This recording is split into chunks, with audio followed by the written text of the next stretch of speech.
Okay, I think since it's already 3 o'clock sharp, we should start now. Okay, so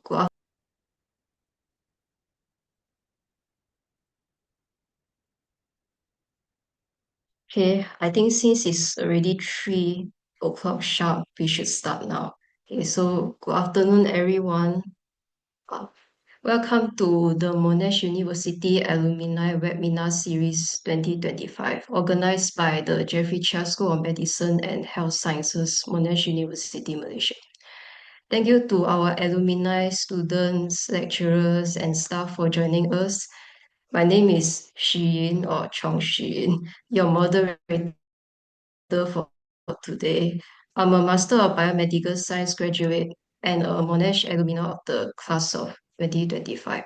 My master's project was pertaining to proteomics and genomics. Later on, I'll be commencing my PhD here at the School of Medicine in January 2026. Okay, so before we proceed, let me go through a few quick housekeeping matters. Your audio has been muted to ensure clarity for our speakers. And later on, after the speakers have finished their talks, we have a dedicated 25-minute Q&A session. Please type your questions into the Q&A box at the bottom of your screen at any time.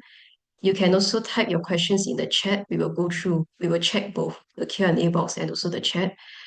If you would like to ask any questions during the webinar, please raise your hand.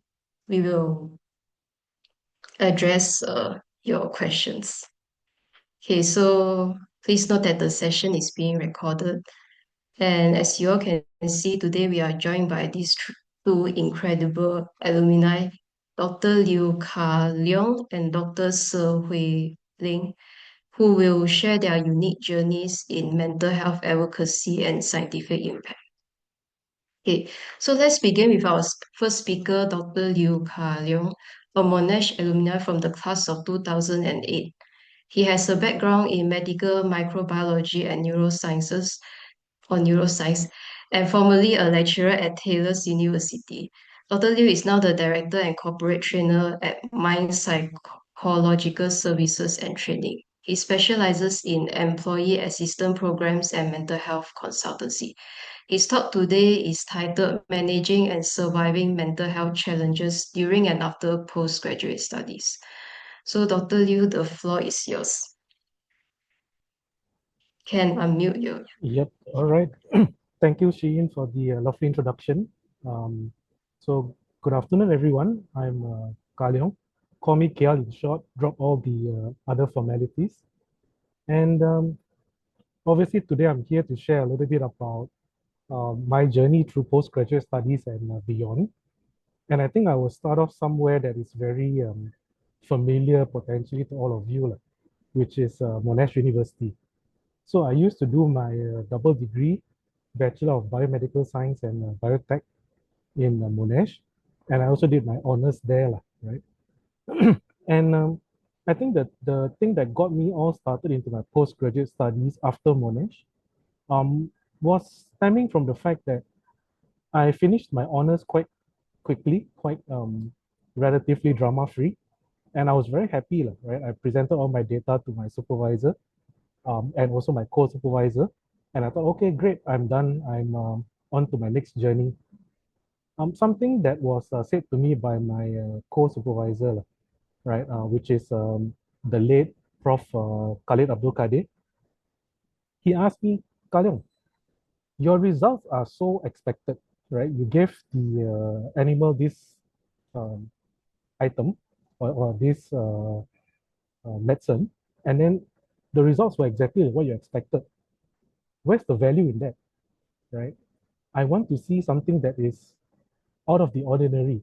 If you give this compound to this animal and the results go haywire, that's what we want, right? And I think that really woke me up a little to the fact that that is technically what research should be like, right? To advance knowledge, to seek new associations of sorts, right? And I think with that, right, it carried me on to my postgraduate studies after, right? So when I actually started my postgraduate studies in Taylor's, I actually picked the toughest project that I could find, right? Because of this saying from Prof. Khalid, right? So what he told me really stuck to me even after 2 years, right? I took a 2 years break before I continued my PhD, but even then I still had that thought in my mind, right? I had to try to push the envelope, to push the limits, to try and see what new thing I can find. So I did something completely crazy, and for the first half year, I failed in everything that I tried, right? I even went and sought help from masters in the field, went to USM, sought help from the co-supervisor there. Nothing worked, right? And I think that is when I realized, okay, something is wrong somewhere. Half a year in, and I'm missing my timelines. And from a mental health perspective, right, I think that's where um, it all started to dawn on me that I might not be able to do what I wanted to do or what I initially set out to do, right? So I sat down with my supervisor. I discussed with him and said, look, this doesn't seem to be working, right? If I'm going to put in more time, I might not be able to finish my project. So we did something different, um, something that was also new and difficult and crazy, but in our heads, we thought, okay, it could be done. Lah. So I think that's where the story starts, right? The downhill starts. Um, to all of you who are currently doing your postgraduate studies, or even those of you who are going to start your postgraduate studies, I think this is something that you have to keep in mind. If everything is well and good, your project goes well, your timelines are met, I think that is not an issue at all, right? You'll be happily doing your work, you'll be happily producing results, writing papers, going for conferences. That's great, right? But I think this is something that I want to share with you what happened once I started missing the deadlines or the timelines, right? So I am basically chasing half a year's worth of work. Um, and to be honest, until the day I finished my PhD, I have never met the timelines. I, I, I didn't manage to chase it, right? So I think for me that after this first pivot to the new project, it wasn't that bad because I still had the full support of my supervisor. I had grants there for me to utilize, and I am able to do it, right? So I went through my first proposal defense, no issue, right? They were happy with the initial pilot studies that I did, and I thought, oh, look, it's just a matter of catching up, right? But yeah, how wrong I was. So I did cell culture work. To some of you who don't know, this is growing of cells in the artificial environment. And also I had to choose the most difficult thing to grow in the lab, which is also fungus, right? So I had to incubate them together to look at what they produce, mimicking an infection of the human body, lah, right? And because everything was so delicate, everything had to go well, it took me a long time to get the work done after the pilot study. And I think that was also something that was a learning curve for me, lah, right? At that point in time, I felt very down. Everything I tried failed, right? Whenever I do any culturing or growing of the fungus, um, almost always towards the last few steps before I could incubate them together, something got contaminated or the gas finish, right? Into the machinery. So it took like a good half a year to get everything done. And to be very honest, I was very downhearted. I had no one to talk to, right? I think some context, I grew up in an environment where I came from the school of hard knocks, lah, right? Now, looking back, that wasn't the healthiest way to deal with it, but I came from a school of hard knocks, right? What is anxiety? What's depression?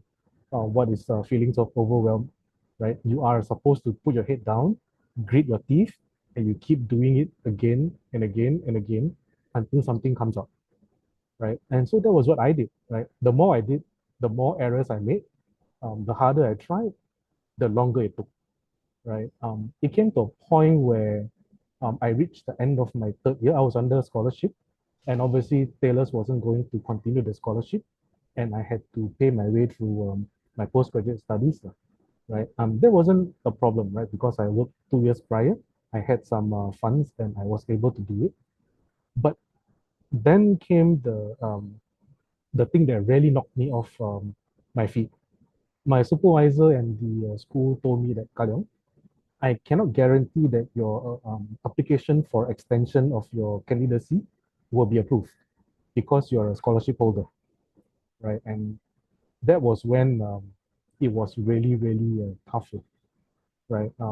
So happened, my current business partner, he was also doing his PhD at that point in time.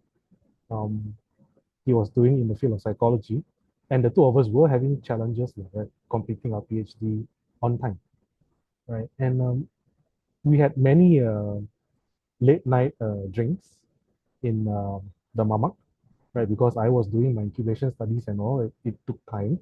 So yeah, we were having drinks, we're discussing about our challenges that we face, um, and what we have to deal with, right, in the school.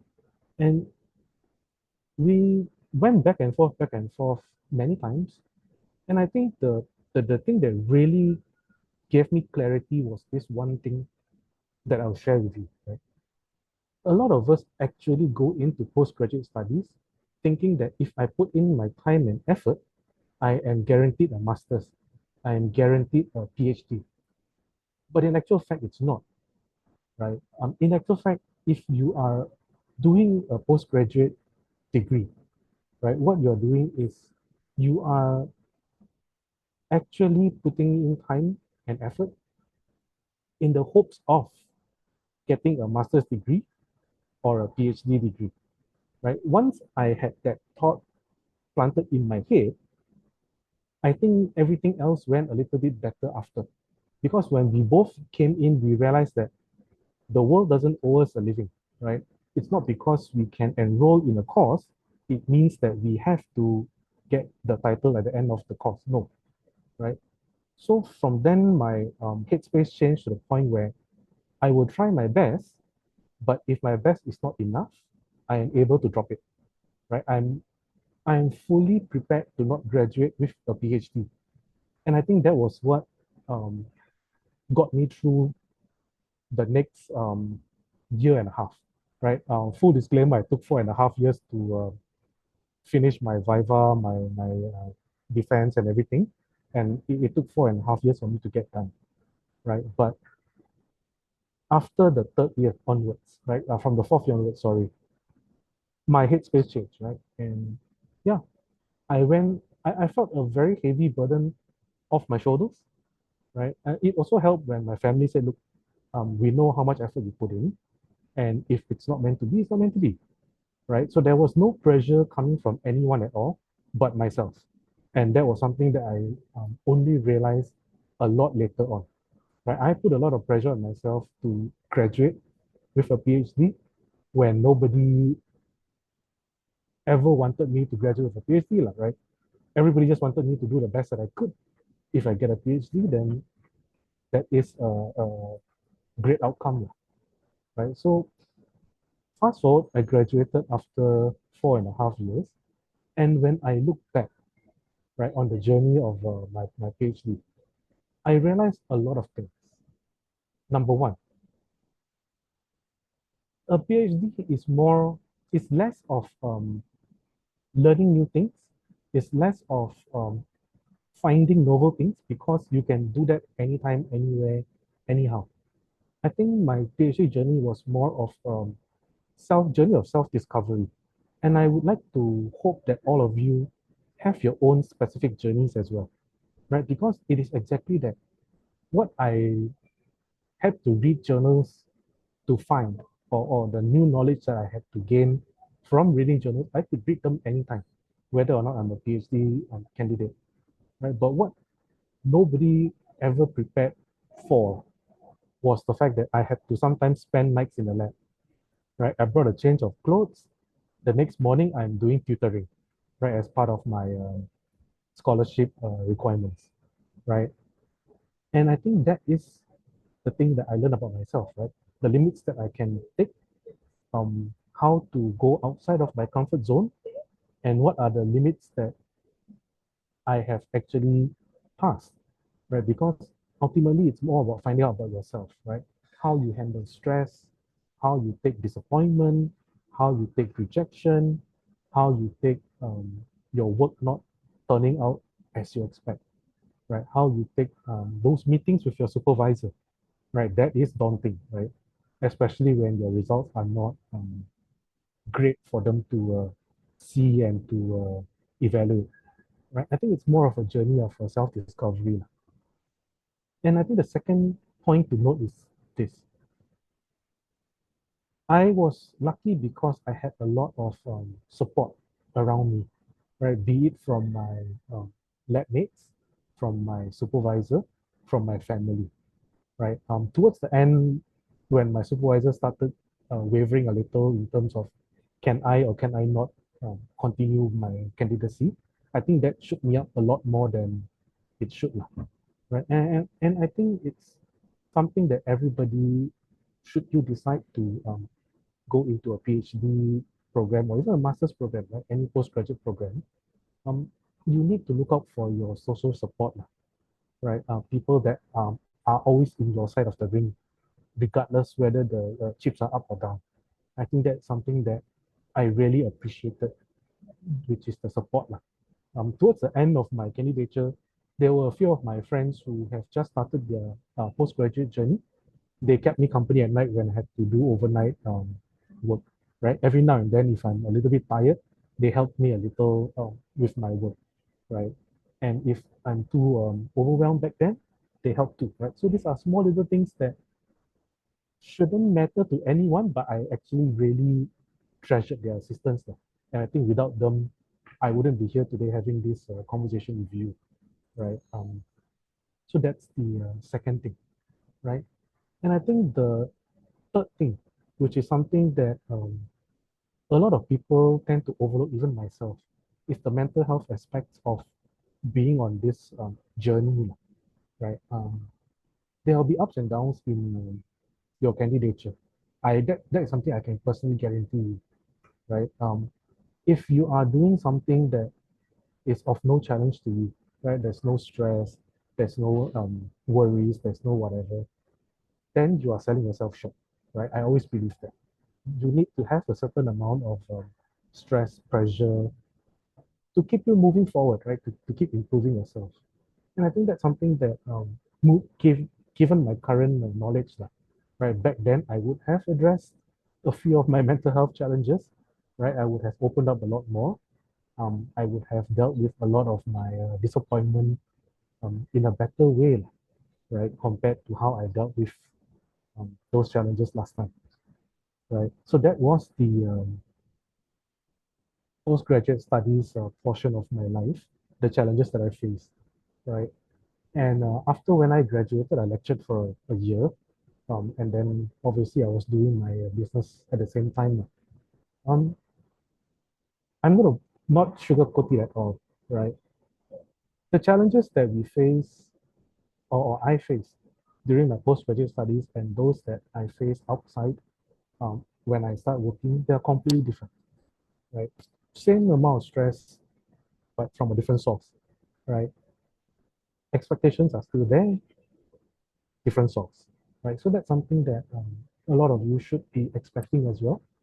I didn't have to worry about what I needed to do after that because with my business partner, we already planned it, right? After we graduated, this was what we were going to do. This was the journey that we're going to embark on. But I think a lot of times people will be afraid, people will be worried. What can I do? What should I be doing after I graduate, right? Um, there are a lot of competition for slots in lecturing. I've seen that firsthand last time as well. I think it's still the same now. There are also only a few slots available for research fellows and all those, right? And I think what I personally feel is this.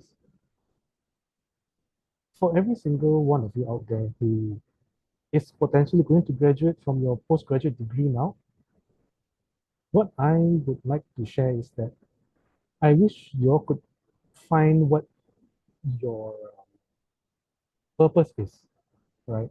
What is your passion?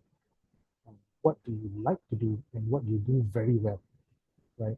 A lot of times people say, oh, look, whether you pick something that you really like, you really love doing, and then you wouldn't feel that it's a chore.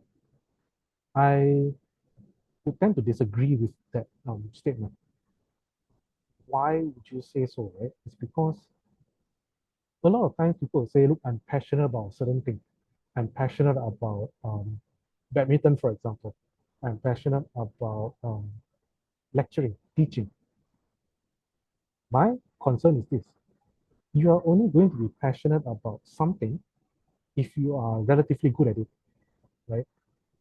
There's a reason why Cristiano Ronaldo is so passionate about football because he's great at it, right? So what I'm trying to say is this. A lot of times, passion don't form overnight. Passion comes from working hard, doing the same thing again and again and again to make sure that you're great at something, and then eventually it will become a passion, right? And if that passion is something that you can then monetize after, that is great, right? And if you are passionate about something, right, it also doesn't mean that there will be no bad days when you're out working, right? In life, you always have your highs and your lows, your goods and your bads, your happy and your sad moments and days, right? And I think that is what makes life so special for everybody, right? Embrace that. Being passionate at what you do means that you get out of bed, you get out of your house, you make your way to work, even on days where you feel defeated, even on days where you feel sad, even on days where you feel tired, because that's what true passion is, right? If you're going to be doing something, you're not going to be succeeding all the time. And I think that is something that I implore all of you to find, right? Find your own lane, find your own purpose. And then from there, you can build your own passion, right? And obviously now we're going to talk about a little bit after studying. When you come out to your working world, right? I think the challenges and the expectations are even greater than that of your postgraduate journey.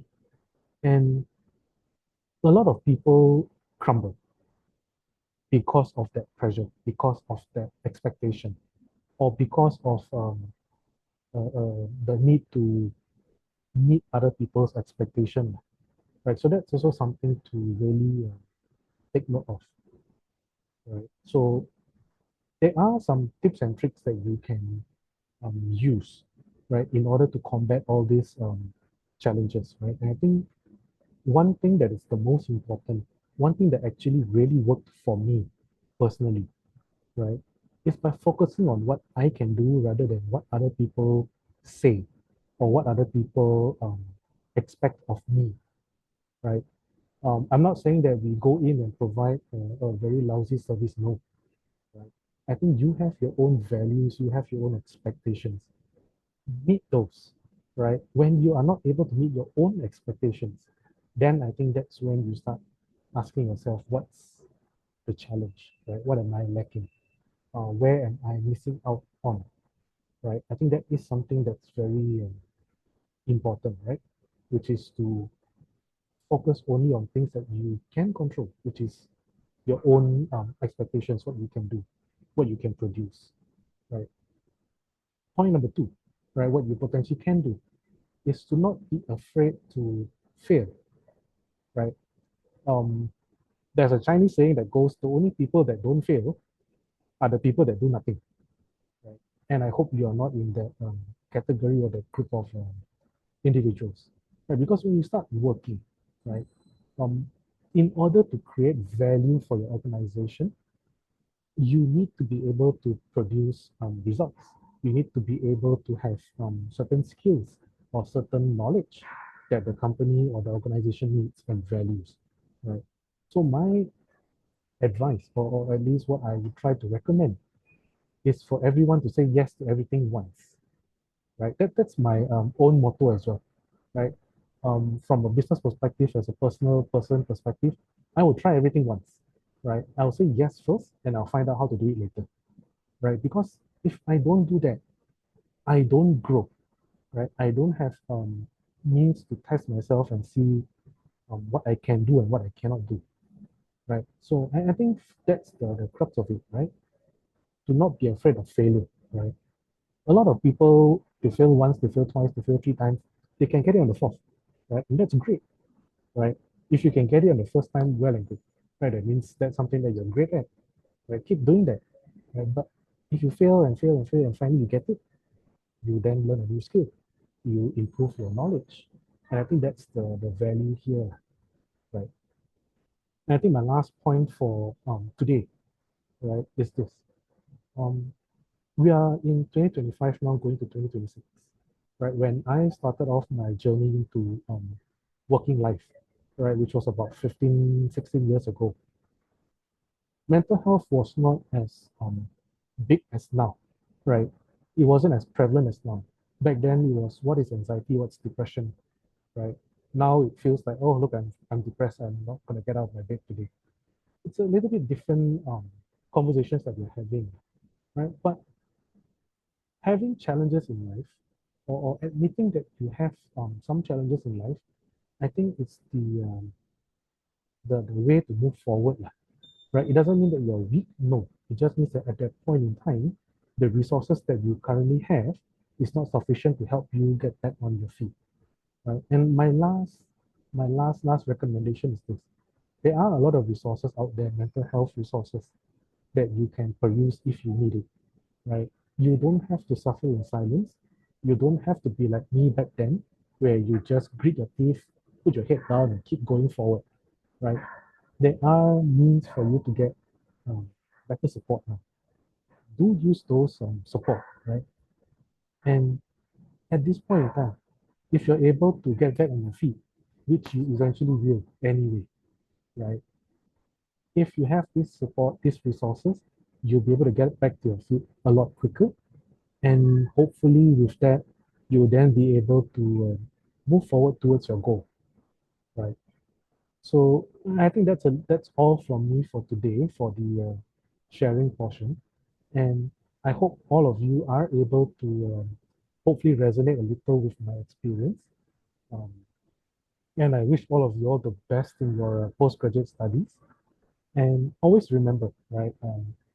Do challenge yourself, right? Challenge yourself. Try to do the best that you can, and I'm sure all of you will move on and go on to achieve great things in whichever field that you are in, right? Thank you, everyone. Oh, thank you so much, Dr. Liu. That was a very important discussion. I really like your talk. Yeah, because pertaining to the bravery to challenge yourself and also all the perseverance, the unseen challenges, and then the resilience required during your postgraduate studies. And also thank you for being vulnerable in this talk. I'm sure we all really appreciate that. And also, I'm sure later on in the Q&A session, we'll have a lot of questions regarding your talk as well. Okay, so moving right along to our second segment, it's my pleasure to introduce Dr. Hui Ling. She's a Monash Alumna from the class of 2018. So Dr. Hui Ling is currently a senior lecturer and program leader for the Bachelor of Science Honours Biomedicine at Sunway University. She has achieved remarkable recognition, including being listed in the Stanford or SW Top 2% Scientist 2024 and also receiving the Sunway University Student Appreciation of Teaching Award in 2025. Okay, so she'll be speaking on the topic from bench to impact, an early career researcher's journey in building a purposeful scientific career. So please welcome Dr. Hui Ling.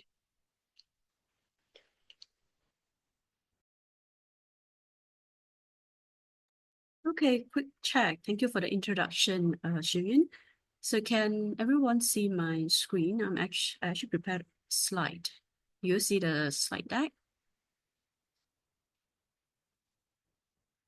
Yeah, okay, no problem with it. All right. So thank you for the kind introduction and also the invitation to be a speaker for this alumni webinar series.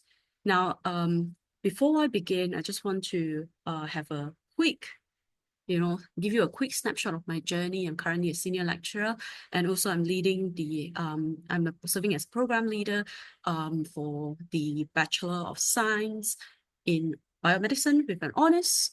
Now, as a program leader, I will oversee the program, help the students. But of course, I still do research, and my research mainly focuses on bacterial biosystematics, looking at how, what are the bacteria that present in soil. But of course, I also expand to moving on how and who are the ones that's living on the human skin or even in the nasal region. And subsequently, I also do some work on natural product discovery. And if you look into my profile here, what happened is that my path begins with very fundamental work. So if my PhD thesis look at characterizing novel bacteria from the soil. Now, over the time, that inspired me to also look into how microbial communities in different environments, including in human health, the microbes that are living on our body. And after that, it sparks some idea on how can I use the bioactive compounds from the microbes, be it from food, be it from environment to improve human health, and you may know them as probiotics. Now, this shift has definitely helped me to appreciate how basic science can evolve into meaningful translational impact. Now, along the way, during my PhD, I'm also very fortunate to have received the Best Scientific Paper awarded by Lee Biomedical Foundation and also YSP SAH Holdings, as a Southeast Asia Holding. If any one of you would be interested on how to, apply for this, I'm happy to share my experience. And honestly, all these milestones matter much lesser than the mentor, the collaborators, as well as the communities that kept me going, especially, when as a wet lab scientist, I work in a lab. These people are the one, these connections are the one that keep me going. When I have this, why is my experiment like this, on why is it not working moment. Now today, it's not just about sharing my CV highlights. I just want to share with you my real journey behind them, including the lessons, some of the failures, and also unexpected turning points that shape my path from bench, moving from just lab to impact beyond lab, including classroom at the moment and also in the community. Now, before I proceed further, let's clarify one important question, which is one of the keywords that I put in the title. What is the definition of early career researcher? Now, depending on who you ask, many may give you different answers. Now, according to this paper published by Lauderdale English in 2008, an ECR is essentially an apprentice who tries to perform research under guidance of a senior academics or even professor. If you may think of it like this is a polite way of saying you are still figuring things out, and hopefully with that supervision from the senior member, you will be able to design experiment, you will be able to carry out experiment, putting something that is solid, it's measurable, it's achievable, not something like unicorn flying on the sky, and of course, not blowing up the lab. Now, if you look at the other organization, if you look at the ECR network at UCL, they say that if you are ECR, you are someone who is post-PhD or in early stage research role. Australia, depending on organization again, they usually describe someone who is between 5 to 8 years post-conferral of your PhD. Now, the most flexible one would be the UK Research and Innovation. They are very flexible in terms of their description when they say that ECR is you are an ECR when your job scope describe you as what. So why is this title so important? Now, I'm just going to put it very frankly here. If giving that ECR, having that ECR status it will help you in terms of applying for fellowship and also applying for grants. There are grants available to encourage the young researcher to come up to do research and continue to explore the questions that they have. Apart from that, what else? ECR phase this is where you are figuring out your identity, your direction. And of course, apart from your PhD, ECR stage is where resilience start forming. This is the phase where you start to build your scientific character arc. During this phase, some may feel like they are juggling opportunities and uncertainties. You are trying to shape your research independence to be a principal investigator, but think on the bright side, you are also having the chance to turn curiosity into meaningful contribution to science research on research. Now that brings us to the next part. What is the reality of being an ECR? For me, it's very complex and you can call it a beautiful contradiction. As a fresh grad, you might feel like you're full of energy. Now you got a PhD, you can do research, you feel very confident, you have ideas, you have great ambition. But bear in mind, you also have limited time. As I mentioned just now, depending on which organization that you refer to or you apply your grant with or your fellowship, you have a time frame. You may also have limited grants or limited funds. And because of all this, sometimes you also feel like you have limited sanity. You play many hats at the same time. Some days you might be researcher doing your own research under supervision of a senior lecturer or senior academics. You may need to teach your junior staff, lab members.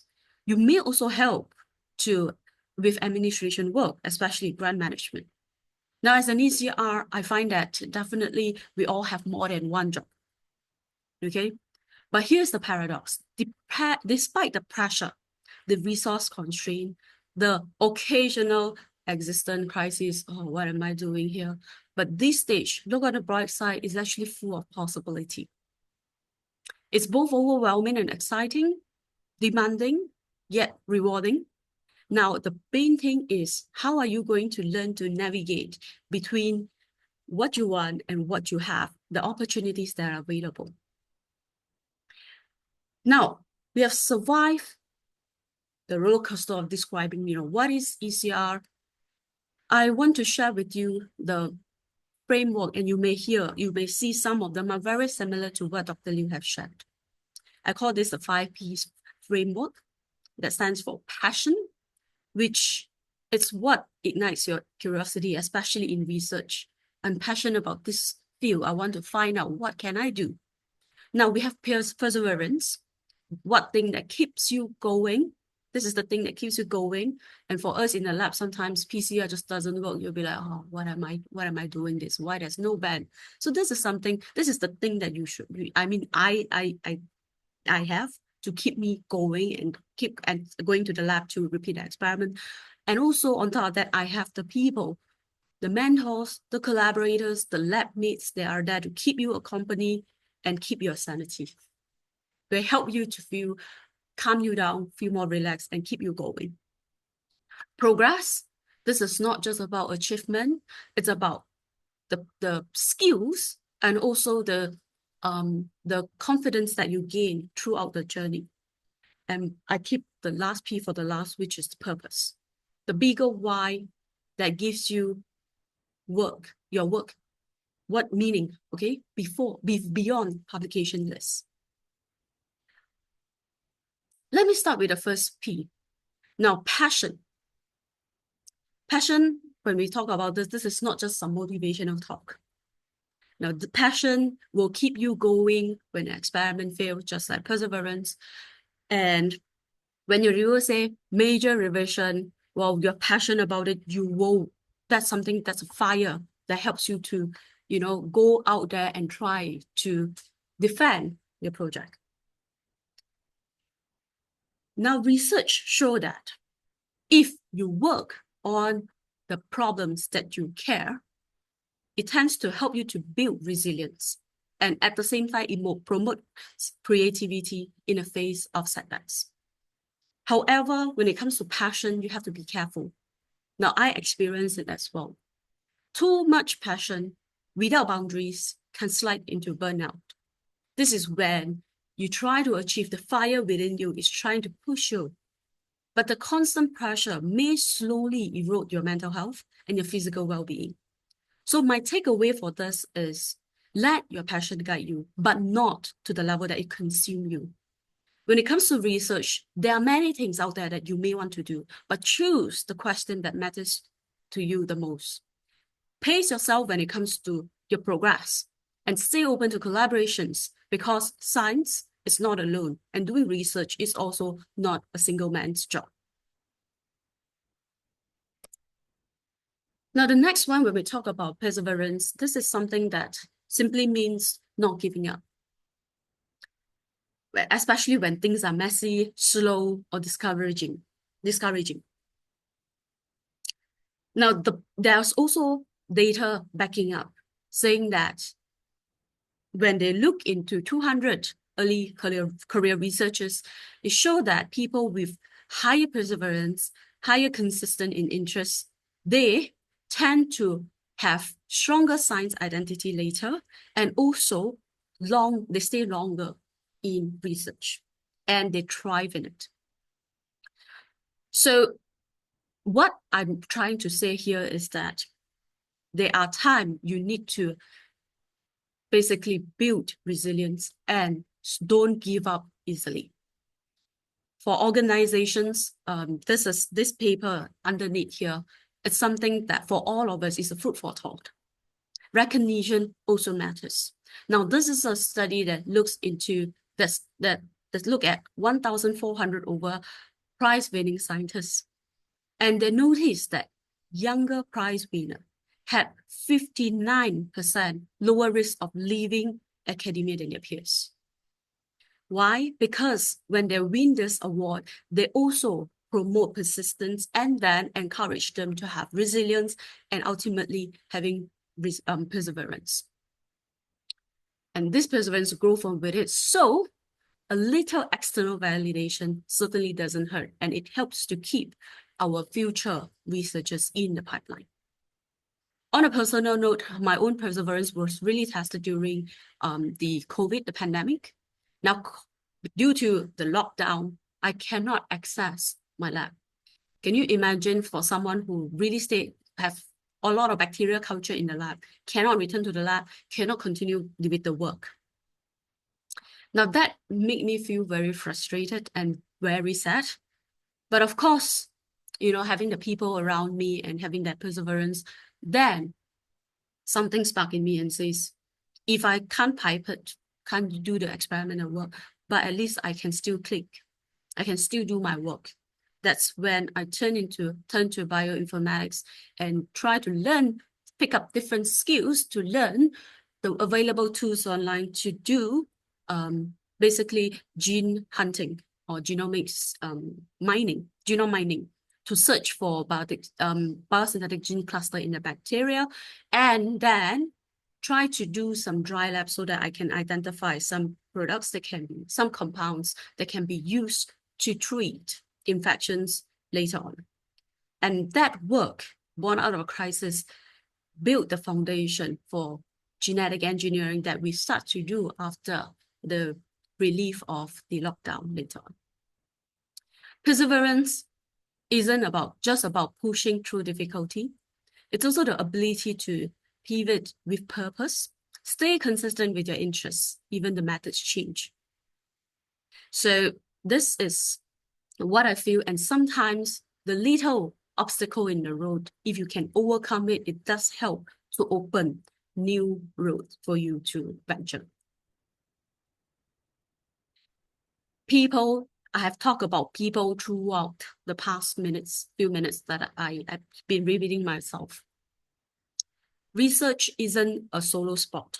It's not something that one man can do. It's certainly a team sport. Now think of it as a team, we grow better, we grow faster. And also as a group, you can then survive better by, encouraging each other and keeping the sanity there. And if research is a marathon, think about people around you, like the one that's handling you water bottle to keep you hydrated so that you can continue the run. Now for me, my mentor actually changed my research path. Now, before I started my postgraduate study, I was working as a research assistant at a local university institution. And what happened is that even though we were separated by thousands of kilometers, she offered very good career advice. And she also helped me to clarify my long-term goals to be a researcher. And that is the time when she told me, choose your research environment wisely. Your supervisor, the lab culture, and the whole group will help you shape you, not only on how you grow as a scientist, but also as a person. This means more than just having friendly lab mates. Okay, as this paper from UMET and team in 2022 described that a lot of people find that their own home lab is the most accessible source of mentoring. You have to be careful. What happened is, as this paper mentioned, not all lab environments are created equally. Now we have to understand that everyone is at different phase of life, and sometimes there are up and downs in each other's life. Same as the lab situation, sometimes some labs uplift, but some will drain your energy. But you need to learn how to navigate through the dynamic. So this is the same thing I always tell my students, they're up and down. If we have grants, we celebrate, okay? We do the work together and we celebrate our achievement. But if we can't, let's find some way. And most of the time, what we do is we will go out to build network with others to see if there's any potential for collaborating and solving this bigger scientific question together. And of course, when they get the chance to meet people, it's also an opportunity for them to breathe a little, to take some time off from their research and also to think if there's any potential alternatives to come up with something that's innovative. You will never know. And for myself, apart from this, the people that the importance of having people that support me throughout the difficult time, what I want to highlight is that for networking and collaborations, it's very, very important. Now, how did I land up my first job? Because as you all know, I graduated in 2018. It wasn't very easy for me to find a job at the time because I took some time off to, find myself. And during that time, I was fortunate to meet a colleague that shared with me available training in their institution. So I joined on that and I decided I told myself that I need to go out there and meet people and really throw myself out there, be vulnerable, just like what Shiyun had said, and tell people what I've done and what I intend to do. And of course, my intention to find a job. And unexpectedly, the aha moment came. I realized that is one of the main things, networking. So through that training, I managed to find a job. And then after that, slowly with knowing more people, opened many doors for me. And all the conversations, most of the conversations I had really led to opportunities and eventually, I landed my first job.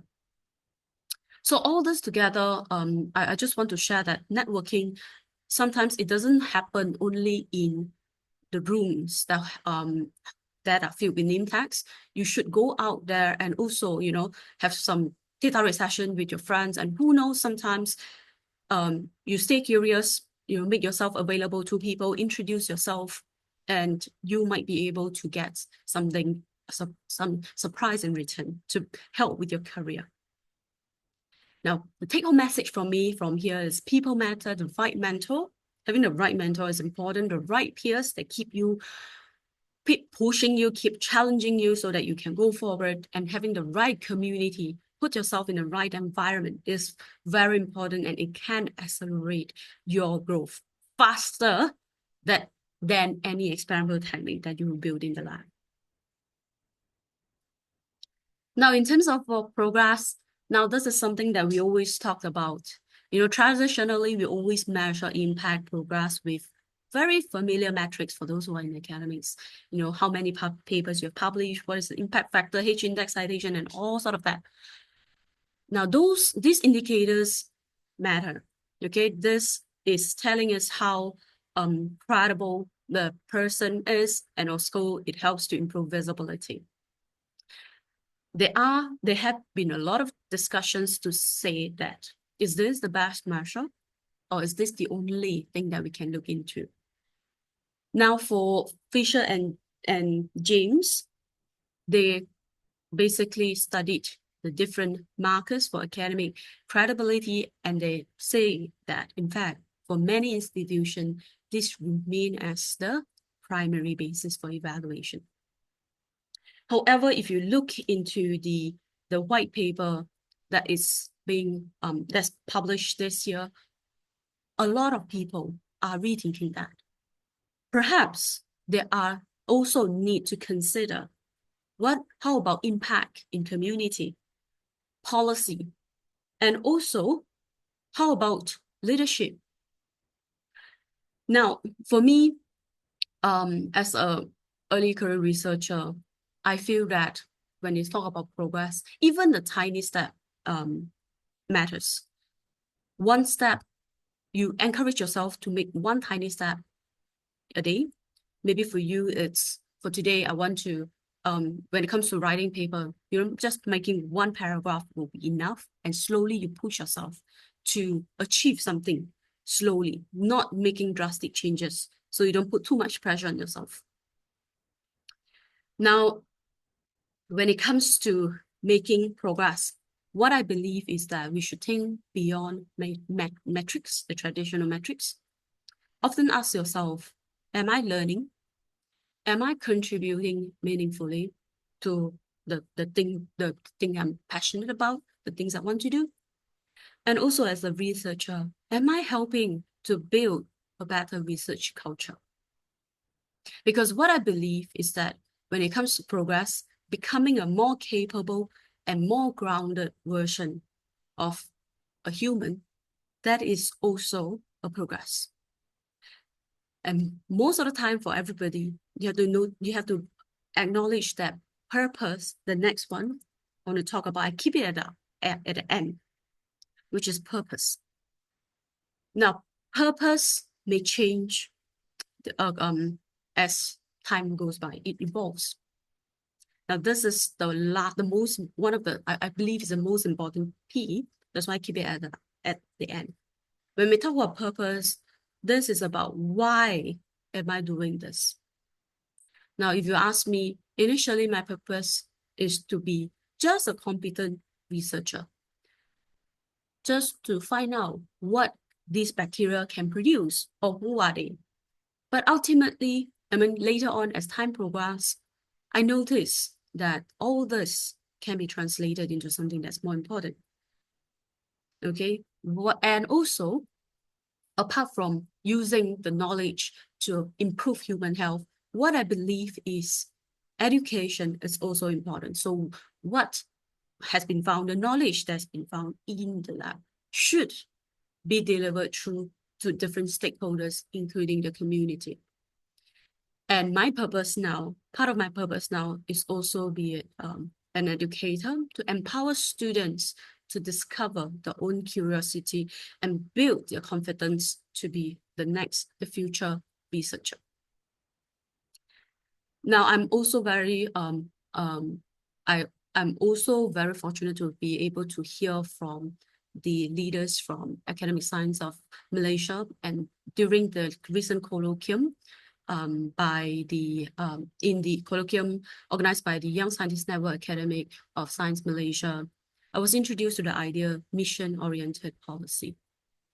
Now that basically sparked the next idea in me, especially on how to align research towards solving bigger societal challenges. Now that, when I was exposed to the policy, that resonates deeply with me. And here, when we talk about purpose, it's also I start to think about how to move from I'm doing research to I am contributing to a mission.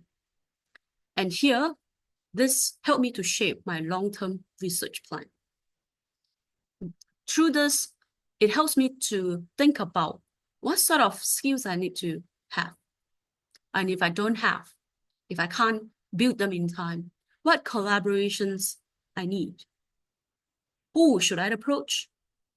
And which project can help me to project myself and the team to contribute to the impact I want to create. If there's one message I want to leave for this purpose, now purpose definitely transform a career from doing experiment to contributing to something bigger in creating society impact and helping the community to grow.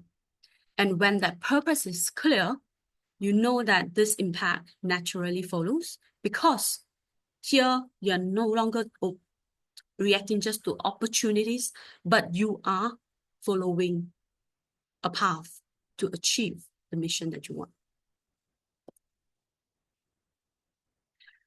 Now that we have walked through the 5 Ps, now I just want to bring everything together, not as a general conclusion, but a reflection of what the small consistent steps that have meant in my journey. Now, impact is a very big word, and some may have different definition, as we discussed just now. There are traditional metrics. There are also other things that we should take into account. Early in our careers, when we see impact, when people tell you what is your impact, it may feel intimidating. And some of you may think like, myself at one point, I was thinking to myself, it's impossible to be there. But what I've learned, seeing as an educator, I see my students graduating from the program, and little by little, I realize that impact often begins very quietly. Even with the small, tiny, good, the kindness that you show to your friend or to anyone. And when it comes to doing research here, I want to put a disclaimer as well. I won't claim that I'm fantastic. I do a lot of great research, but I am committed to be a better version of myself today than I was yesterday. I started with just one doing a PhD project on just isolating and identifying bacteria, and slowly moving to something that is more application-based. But when it comes to this, as my purpose became clearer, I want to help, to improve the human health. I want to contribute meaningfully to the community. That slowly built my understanding and also helped me to identify what are the skill sets that I need to build and how to reach out to network, to communities that we can benefit from each other. Together, again, research is not one person, and together that can build very strong foundation for us to carry out the tasks that we need to do to achieve the goal together. So in essence, all the slides, I am not highlighting the impact that I've achieved, but more like impact in progress. And I believe that it is important to recognize every idea, every collaborations, every conversations that lead to where I am today, and also to future bigger things that I can achieve in the future. And as a early career researcher, what I feel is that the advice to myself and to everyone to think about is keep taking purposeful and meaningful steps in the right direction, no matter it's small or big, and trusting that impacts grow with time. And of course, if you are consistent with it, if you keep trying, I'm sure you will be able to reach your goal at one point. And that's all I have today.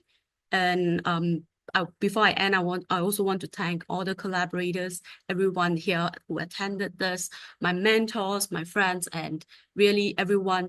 Thank you for making an impact in my life. And I'm sure as an early career researcher, you guys really will help me to, I will remember this, and definitely this will help me to move forward, and looking forward as well to, working with any one of you here. And if you have any questions, if I can help, I'll try my best to assist you as well. Thank you, and passing back to Shiyun. Well, thank you, Dr. Hui, for sharing the foundation to become a successful early career researcher. So in case if anyone wants a summary, I can present that to you now, which is passion, perseverance, people, progress, and purpose. So we shall all keep in mind regarding to your advice as well. Very important, letting your passion guide you and not to consume you. And also another important fact you brought up, that it's also important to not give up and remain grounded even in the face of unseen challenges. That is very inspiring. So thank you again for this wonderful talk and your dedication to inquiry-driven teaching. Uh, Let me pass this on to Imrana. I believe we are now in the Q&As. We have entered into the Q&A session. Okay. Thank you so much with the presenters, Dr. Hui Leong and Dr. Leong. So we have now reached question and answer. So we have 25 minutes for discussion. If you want to ask a question, you need to on your camera and ask directly to the presenter. You can refer to them by their name, or you can drop your questions in the Q&A chat box or the normal chat box. So I think we'll start by checking whether we have any question in the Q&A. All right. So we do have one question, and Yes. the question is referred to Dr. Sarah.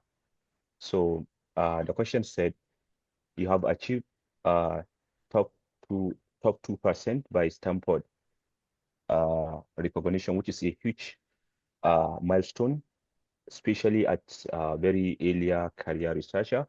So is balancing teaching and research. What is your how do you manage your time? And also you are part of the management. So how do you manage your time and to maintain that level of achieving such? So can you give us some tips on how you achieve that? Thank you. Thank you for the question. So I will repeat the question again just in case, because I don't want to get it wrong, and I want to really try to my best to answer the question. So this main thing is about how to balance between the commitment for teaching and research, and especially how I manage the commitments in both, right? Yeah, and I also believe in that's addition, yeah, there is an addition that you have achieved a remarkable feat by getting top 2% scientists by Stanford. So how do you achieve that at very early career? It's such remarkable and wonderful. So can you give us some tips? Okay, so in terms of the top 2% scientists, that is actually calculated based on if you go through the website, they will tell you how it's calculated. There's a metric behind it, and it's compared to the rest of the world, scientists or researchers around the world. Now, for myself, what happened is that as a researcher, my advice for everyone is to be consistent when it comes to research. Now, we are in academics, we are in academia, and what happened is that I'm sure the term publish or perish is no foreign to anyone. So what happened is, I would say at this point of time, I would tell everyone, my stand on this is we have to be reasonable. We have to balance between our well-being and also commitment to other things. We have work-life balance. Now, publication, remember when it comes to work at the lab, we can do original article, basically sharing the findings that we have made in the lab. And they may also be review papers that can come up during your research period. Why do we do review papers? When it comes to the purpose of writing review papers is to summarize and gather what we have at the moment.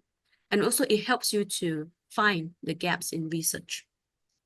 Now, one of the things is that as a early career researcher, and as I was doing my PhD, I help together with my mentors and my supervisors, we do write review papers to study what are the trends, what is the important research, and what are the gaps to be filled.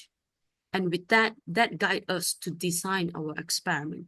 So now if you follow this path, you will see that there are potentials for publications. However, here you have to proceed carefully. And when it comes to writing, you need to spend time. And I definitely will say that when you are in that phase, you will be very stressed. You may feel very stressful. Myself, I was very, very stressed because, you know, while you are writing, sometimes while we are writing, while you're doing your experiment, then new thing may come. Then you have to switch gear and go back and do your review paper and then come back and do your original work. I mean, basically the research work in the lab. So I would say manage your time, take care of yourself first. If you need to take breaks, sometimes I will even tell my supervisor or even my manager saying that I appreciate the work, but I need to take some time to basically, I would say, recuperate, and come back and commit myself to the work again. And to get into the top 2% scientists, I would say stay consistent in terms of your research work. Never let, if you think the findings in the lab is important, be it is negative result or not, it's still a piece of results. So try to work with the supervisor to see if you want to get it published, you want to make it known, you want to communicate this result to the scientific community, try to do that and have a discussion with your supervisor. And as someone who is also teaching now, I do feel the stress. But what I do is I also have students. I'm also a supervisor myself. So I will juggle my timetable.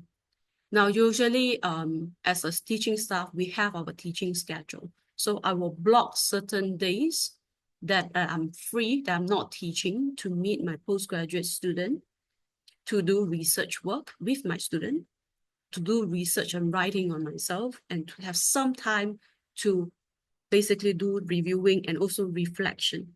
Because what I believe is that if you keep doing without a purpose, without knowing what went wrong, if you keep repeating the cycle, at the end of the day, you may feel like that you are going in round. You're not solving the problem if there was a problem and you try to solve it. So you need to, in terms of time management, is very important. So my practice is I will, every weekend, I will basically, let's say Monday to Friday is their working day. So by Sunday, I will take 1 hour. I will tell my family I need some time for reflection. And that's when I sit down to look at my calendar and I start to think about, is this feasible or not? Then during the week on Friday, usually I will sit down and look at my calendar again or reflect and think about what happened in the past, over the past 5 days, and set a little goal of what I'm going to do next week. So like this, I keep myself, I would say, in peace, hopefully, but of course, keep my sanity with me. And also with this, I always say you take care of yourself, just like, on flight, before you assist someone, you need to help yourself first. So my way is, in terms of how I balance between the teaching and research, is sit down, have a plan, take care, do self-care as you need, and then come back and try to arrange your time and energy to commit to the things that you can. So that's my thought. Oh, I have another question to Dr. Liew as well. So You in your talk you mentioned that you transitioned from a strictly academic role into corporate training and mental health. So like a lot of us actually we are still thinking of staying in academia. That's why we take PhD in the first place. I think that is the mindset a lot of us have. So for those who are thinking to stay in academia, even after they graduate PhD, what is your deciding factor that, I'm no longer going to be a lecturer in Taylor's and I'm going to switch to a corporate training and mental health? Okay. Um, so the person who asked this question, I think where he or she is coming from, there was also my original thought, right? The reason why I took my PhD was because I wanted to be in academia, right? Be it a lecturer slash researcher, because I actually like doing what I was doing, right? Um, Unfortunately, something in me broke in that 4.5 years, right? I thought for a year, I really like teaching, right? I love teaching. Um, but I think the thing that turned me off teaching was the expectation of the school on me as a lecturer, right? Um, so it wasn't so much so of the quality of my teaching or the way I teach or what I teach, but the fact that I was supposed to be giving the students what they needed.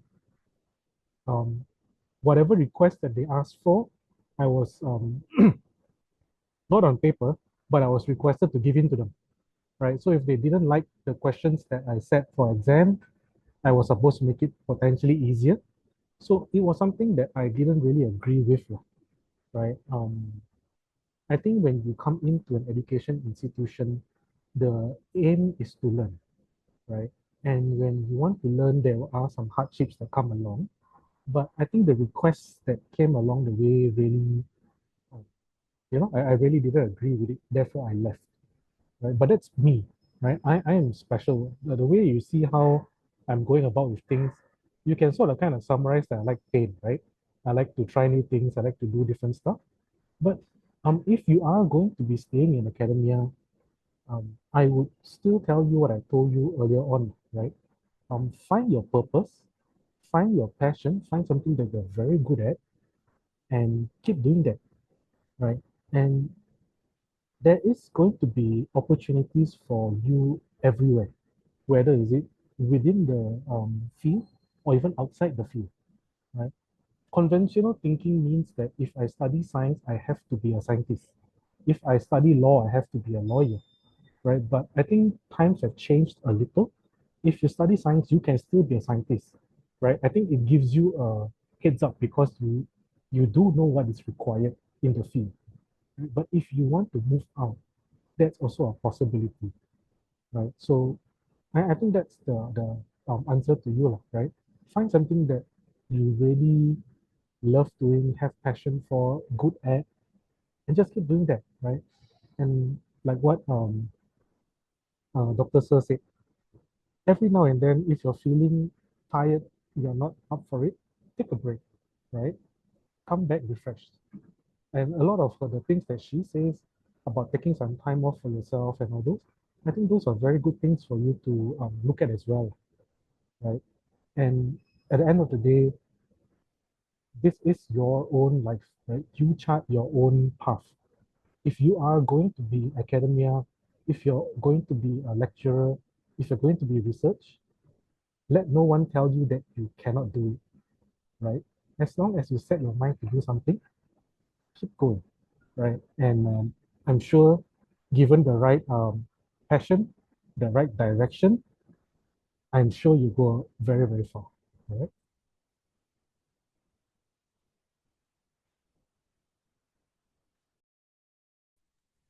Okay, thank you so much. We have another anonymous question, which is comparatively important, especially for researchers in the lab. So the question is directed to Dr. Leng, sir. The question is, what's your advice to those people who do not get along with their lab mates, or in case to navigate any potential conflicts that may arise? Thank you. I think this is tough question. Even I think Dr. Liew, you can contribute later on together as well. Because I think when it comes to people now, my feeling is even as a family, we do fight with our family. If you have brothers, you also fight with your brothers.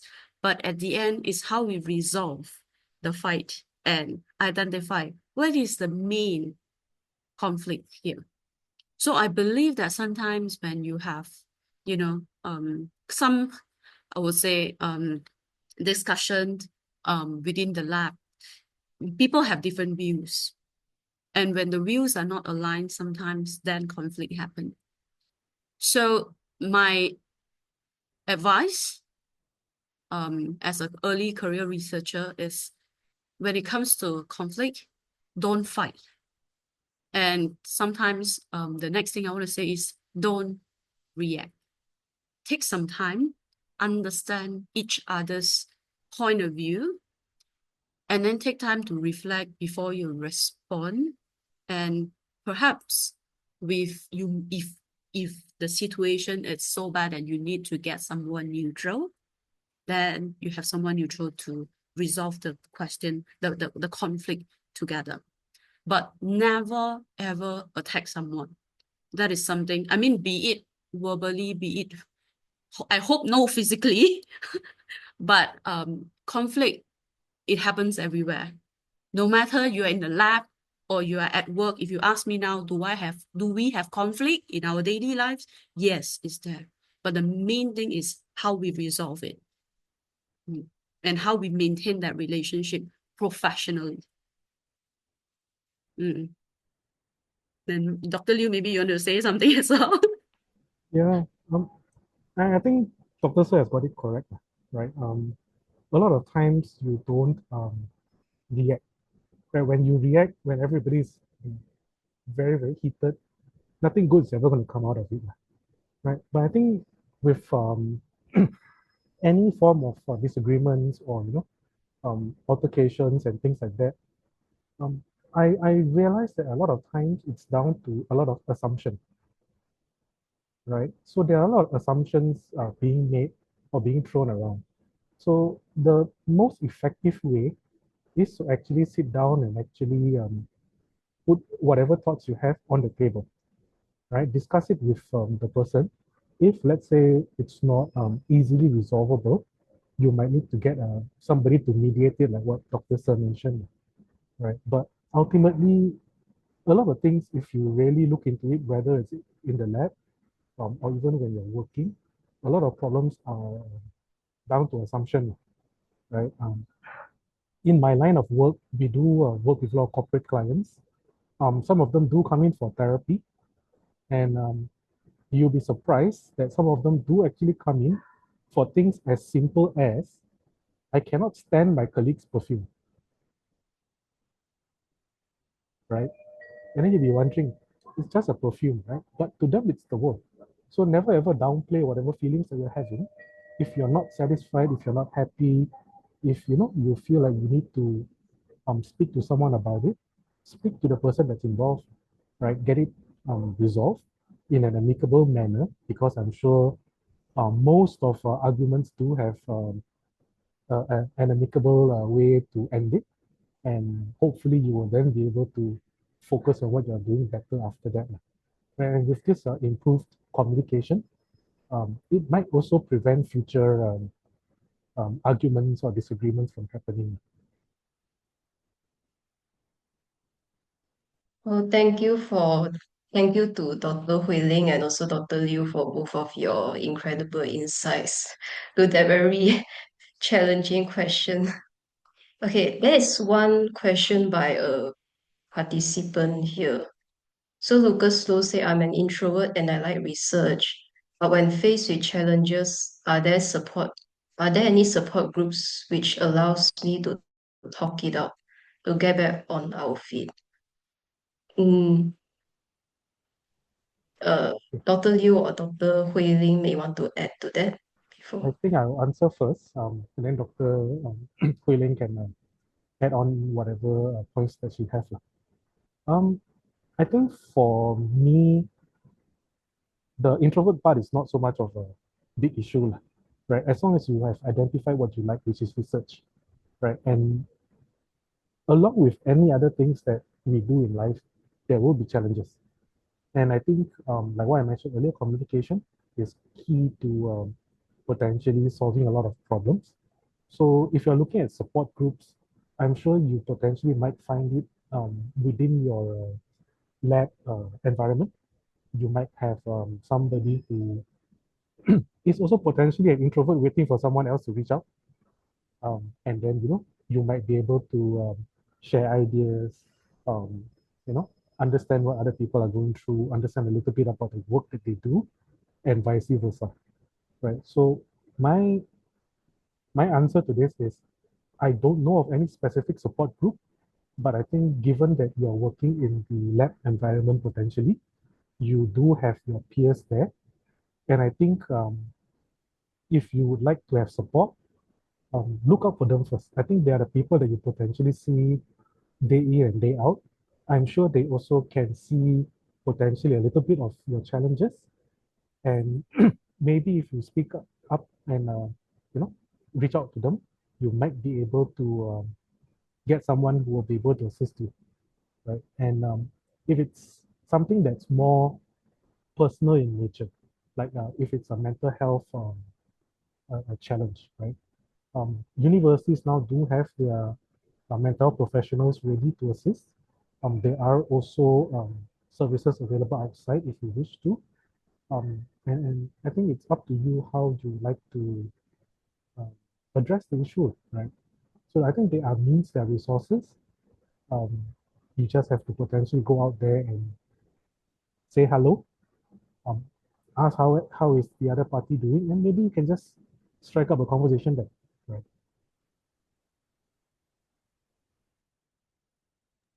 I think I agree with Dr. Liew. Like, sorry, I do not know your background, whether you are a current student or you are working.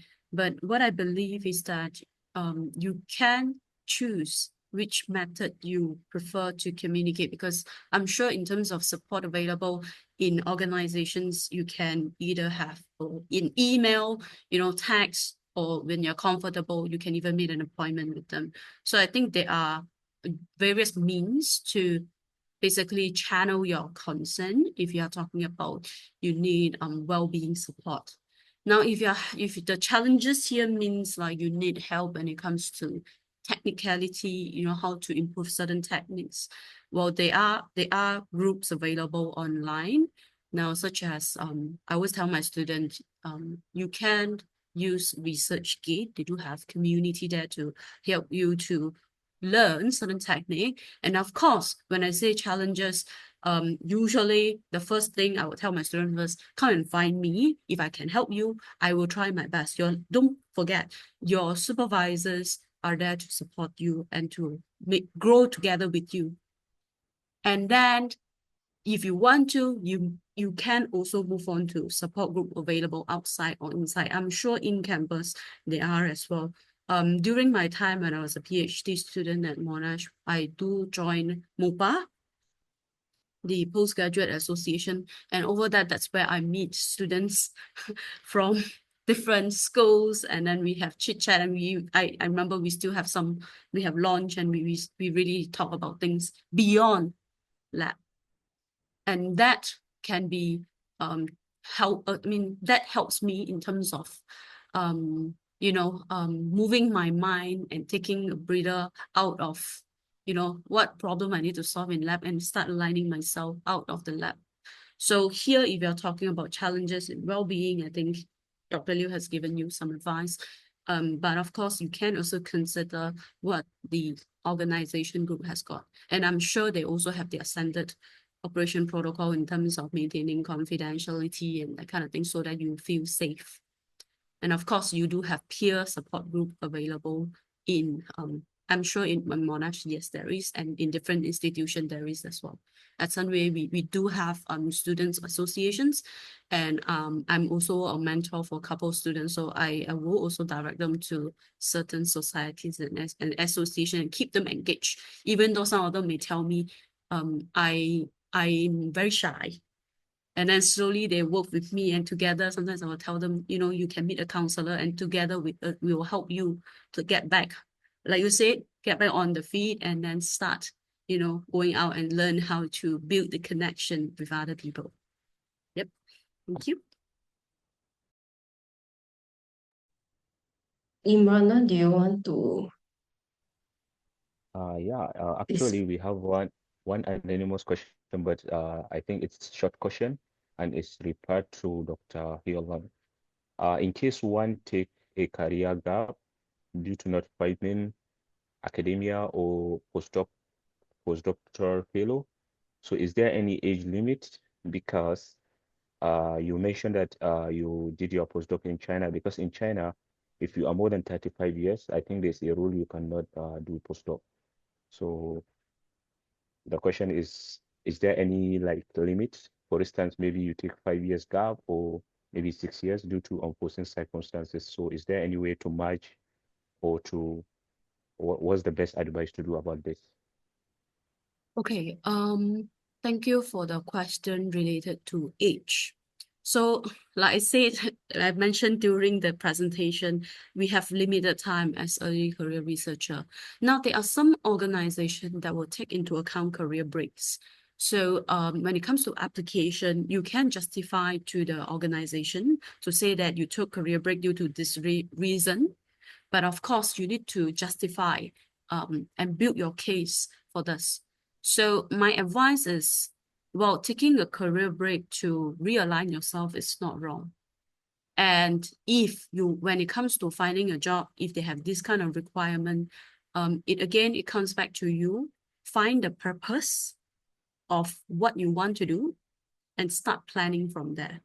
Sometimes one door closed for you doesn't mean that there are no other doors. There are many opportunities out there. So either you can write in, if that's a place you really want to go, you can write in to the host institution to see if there's any way of, you know, building the case and trying to secure a position. Else, don't forget, the world is so big and there are many opportunities out there. So don't limit yourself to just one place and keep trying. So thank you everyone for your insightful answers. Okay, I believe we are now reaching the end of our Q&A session. I don't think there are any more questions from the participants as well. So thank you to all our speakers for the insightful sharing again, and a big thank you to all our attendees for your participation. So to wrap up today, we have heard two very different but equally inspiring paths from our Monash alumni. So from Dr. Liew, we heard the importance of prioritizing our mental well-being and resilience, reminding us that the journey is just as important as the destination. So from Dr. Hui as well, we saw how passion for research can translate into real-world impact and recognition, provided if we stay dedicated to innovation and what truly matters to the world. On behalf of the Jeffrey Cheah School of Medicine and Health Sciences, I would like to sincerely thank our speakers for their time and wisdom. Also, a special thank you to Dr. Nurul Anida Hussein, our program coordinator, for organizing this session. And finally, thank you to all of you for attending and participating. We hope you have a wonderful weekend. So thank you and goodbye. Thank Thank you, you. everyone. Bye. Thanks, everyone. Nice to meet everyone and have a nice Yes, goodbye. day. Enjoy your weekend. Yeah. Yes, goodbye.